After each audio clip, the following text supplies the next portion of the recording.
കഴിഞ്ഞ ദിവസം ഒരമ്മ ഒരു വിദേശത്ത് വെച്ച് എൻ്റെ അടുത്ത് വന്നു. അച്ഛൻ്റെ മോന് ഒരു പ്രത്യേകതരം രോഗമാണ്, അച്ഛൻ പ്രത്യേകം പ്രാർത്ഥിക്കണം, കരയേൻ്റെ അടുത്തേക്ക് പറയണം. അപ്പം ഞാനിങ്ങനെ ഇതിൻ്റെ തലേക്ക് വെച്ചപ്പോഴത്തേക്കും എനിക്കൊരു പേര് വെളിപ്പെട്ടു, ഒരു പുരുഷൻ്റെ പേര്.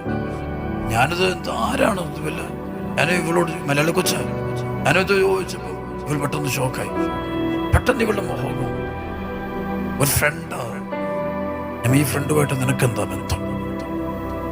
ഭർത്താവുണ്ട് നിനക്ക്? ഉണ്ട്. ആളെങ്ങനെ? നല്ല മനുഷ്യനാ.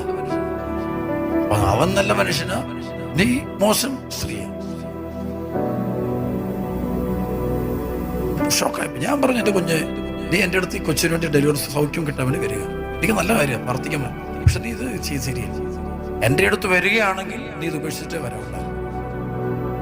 ഞാൻ പരിശുദ്ധാത്മാവ് അച്ഛനോട് പ്രവർത്തിക്കുന്നുണ്ടെന്ന് നിനക്ക് ബോധ്യമുണ്ടെങ്കിൽ പിന്നെ എന്തുകൊണ്ട് നീ തിന്മയായിട്ട് വന്നു വരാൻ തുടങ്ങി? ഞാൻ പറഞ്ഞത് പോയി എൻ്റെ കൂടെ ഒരു അച്ഛനോടെ ഉണ്ട്, അച്ഛനോട് കുമ്പസാരിക്കുക, കുമ്പസാരിച്ച് എല്ലാം ക്ലിയർ ആക്കിയിട്ട് വാ, എന്നിട്ട് ഞാൻ പ്രാർത്ഥിക്കാം. അല്ല ശരി. അപ്പൊ ഞാൻ പറയും, ഇത് കരഞ്ഞ് എന്റെ ഉപയോഗിക്കുമ്പോ അങ്ങനെ ഭക്തയായിട്ട് നിൽക്കുകയാണ്. ഭക്തി